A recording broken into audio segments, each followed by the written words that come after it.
Welcome back, guys. So when talking about the Wheel of Time, one of the things that often gets held up as one of the greatest strengths of this series is how well realized the world is, how solid it feels. It's so real, it has weight to it. Robert Jordan creates characters and cultures that feel real with all of their nuances and flaws. He's sometimes able to do this in just a few sentences, and other times he will go into like deep and explicit detail. It's incredible how immersive this world is. It's so immersive that there are occasionally things I will find myself wondering about, like things that I don't know that there is actually an official answer for.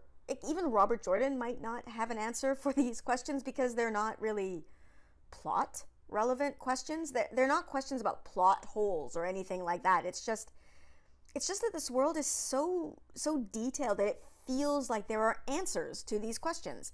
Even if there isn't, it just feels like there is. I don't know if this is making any sense. I think I have to give an example for it to make sense. But of course, before I do that, this video is going to contain spoilers, I'm afraid, just like most of my videos do. But because these questions are not particularly plot relevant, the spoilers are mild. They go through pretty much the entire series, but they're not going to reveal significant plot points. So I guess a mild spoiler warning. But also, some of these questions just aren't going to make any sense if you haven't finished the series. So I still wouldn't really advise watching this video unless you have finished. So okay, the first example, I guess though it's just the first question, and it's probably the most trivial question on my list, is peaches. What's up with peaches in the Wheel of Time? They're poisonous in this world, but the world of the Wheel of Time is supposed to be our world, just ages, several ages from now, or a couple of ages from now. So what happened? Did peaches evolve and change to become poisonous? Which seems like it would be bad for peaches because we cultivate peaches to eat. So if they're poisonous, we're not going to cultivate them to do that. So it doesn't make sense that they would naturally evolve that way. So what, was it like genetic engineering, like a genetic engineering mistake that happened? We know that there's a lot of genetic engineering that was going on in the Age of Legends. So was this an early mistake that messed up peaches for the rest of time? Or did humans evolve and change to the point that we can't eat peaches anymore? And is it only peaches, or is it any stone fruit? Like, are plums still okay? And look, I know this question is not important at all, but well, look, I have not tried to hide my nerdiness at all, nor my obsession with these books. This is just, like, I will literally have these thoughts just pop into my head while I'm in the shower or falling asleep. Another one I have is about education. People in the Wheel of Time are largely literate. I honestly don't think we encounter anyone who can't read in this world. So how did that happen? In the Two Rivers, there are no schools that we hear of, and we never hear about schools for children anywhere, except for in the Age of Legends with Masana. So is everyone homeschooled? Or are there schools and we just don't hear about them? Who is teaching the children to read? And math, and well, anything, really. Basically, what is the education system in this world? As a teacher, I'm super curious about that. The next question I have, or well, actually, it's probably several questions. They're questions about the Ogier. Okay, so like, how long have the Ogier been in this world? How did they get here? Where did they come from? Why did they come? Did they come intentionally? Or was it an accident?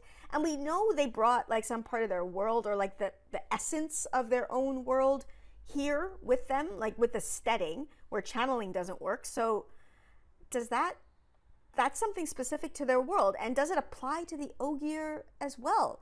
If an Ogier is injured, can they be healed with the one power? I'm trying to remember if we ever see that happening. The closest I can think of is when Varen touches an Ogier to see, you know, the effects of being like captured by Machin Shin. But that was in a steading, I believe, which means it can't have involved the one power at all. So what about that? And okay, and then this is a bit more of a spoiler. We've got the Ogier that are over in Seanchan. How did they never get the longing? It says that they didn't get the longing because they didn't lose their steading, but like, how? The breaking was a worldwide event, wasn't it? So how and why did Seanchan somehow escape that? Were there no male channelers on the entire continent of Seanchan for the entire time of the breaking? And then, of course, how did the Ogier get so tied up with the kingdom of Seanchan? Like, they're in the army. They fight for the Seanchan. And the Seanchan view them as separate. Like, no Ogier can be owned. They are somehow separate from humans. But so they have some sort of relationship with them. And like I said, the Ogier fight for the Seanchan. They work with that political system. So they are tacitly kind of endorsing slavery, which feels very anti-Ogier to me, especially given that the Ogier know their history. At least the Ogier in this side of the world, they know their history. So do the Ogiers over there just not remember history and not remember that female channelers are human and should not be treated like this? What the hell happened to the Ogier over in Seanchan? Like, on the one hand, it's great that they didn't get the longing, which still I'm very confused about, but also something has happened. Something wrong has happened to them, that they are just working with the Seanchan and just, yeah, no, fine, you take slaves, it's fine, we'll fight for you. That doesn't make sense, and I'm curious about it. Another question that I have, and that I'm sure actually I'm not alone in being curious about, is about the Aelfin and the Elfin, the snakes and the foxes. I can never remember which one is which. I do love the explanation that, you know, they aren't evil, but they are so different from us that they might as well be. I find this to be such an interesting, just philosophical and moral idea. But then, of course, it does beg the question of what makes something evil. Like, this universe in the Wheel of Time, it's a cohesive universe with a creator and a dark one. We hear this, like, that if the dark one is sealed in one universe, it's sealed in all of them. And are the Aelfin and the Elfin part of this universe, or are they outside of it? Because with the creator and the dark one, it does seem that there is like a definitive thing that is evil, like capital E, evil. If they are a part of this system, then what would constitute good and evil for them? But okay, those are very abstract and nebulous questions. More concrete ones, like more concrete questions, are how did we find them? How did we find the Aelfin and the Elfin? Who found them? How did we figure out what they could do? Why do they have access to objects of the power, or Terangriel and Angriel, like Matt's medallion, for example? What do they do when they're not giving out answers and gifts and like drinking people's emotions, or, you know, whatever? What's up with the Elfin and the Elfin? Another question I have, a more substantial or concrete question, possibly maybe the most plot relevant question, I'm not sure, is about the Aes Sedai Advisors. How do they get their positions? Like, do they just show up at the castle or, you know, like a leader's house and be like, hey, hi, I'm here, I'm your advisor now? Or do Aes Sedai have to apply for that position? Or do monarchs and like political leaders put in requests for advisors? And who decides who goes? We know, for example, that Elaida put herself in a position to work with Morghese because she had her foretellings, but, well, we also know what kind of a person Elaida is. Did she get along with Morghese? Because I can't actually imagine that being the case, given what we know about both of these women. So did Morghese just not have a choice about who her advisor would be? Could she not have like written the Amerlin seat and been like, could you send me an advisor who's a little less Elaida? How does that whole system work? And then, of course, there's Jane Farstrider. I would just love to read his book, you know, like in a sort of Fantastic Beasts Somewhere to Find Them kind of format. Like, it's just something silly, you know, on the outside of the series. I just want to know what he saw and where he went. Plus, I actually can't remember if it's him or Andrel. Both of them, you know, we know traveled around and saw some crazy stuff. But one of them is actually able to speak another language, which, okay, a criticism of Wheel of Time that I've heard, and this one actually has some, you know, merit, is that it doesn't make any sense that they all speak the same language. You know, even if we go on the assumption that they were all speaking the same language during the Age of Legends, things would have changed over the course of 3,000 years. And this, unlike, you know, the argument that this would happen with genetics, like that genetics would produce a homogeneous population from a diverse population, which just scientifically speaking, just no, that's not how genetics work. But language, this is part of my field of study. Language evolves and changes much quicker than that. Like, you seriously, we speak differently than we spoke 20 years ago. We speak differently than we spoke 30 years ago, 50 years ago, 100 years ago. Language changes quickly. So it doesn't make any sense that the people of Seanchan would speak a recognizable language, an understandable language, to the people in the Westlands. But I think we all know why Robert Jordan did this. It's just much better for the story to have them be able to communicate. So yeah, even though I know that this is kind of impossible, I'm willing to accept that this is a world where everyone speaks the same language, just with different dialects. Except, no. Either Jane Farstrider or Andrew, I cannot remember which one, is speaking a completely different language, a language no one else is familiar with. It is not the Old Tongue. It's a completely different language. So where the hell did he go? Like, what completely unknown to us place did he go where people are speaking a completely different language? And speaking of unknown to us people, the, how do you say, Amayar people, the people that we see living in Tremalking, we see them only once. It's one of those scenes that Robert Jordan is able to give us enough of a glimpse into their world for us to believe that they are real, without spending chapters and chapters giving us details. It's incredible, honestly. But of course, this means that I'm curious now. Are they connected with the Aiel and the Tinkers? They must be, because they follow the way of the leaf. So how did they end up on Tremalking? And what exactly are their actual beliefs about the age of illusion, or the end of the time of illusion, or whatever?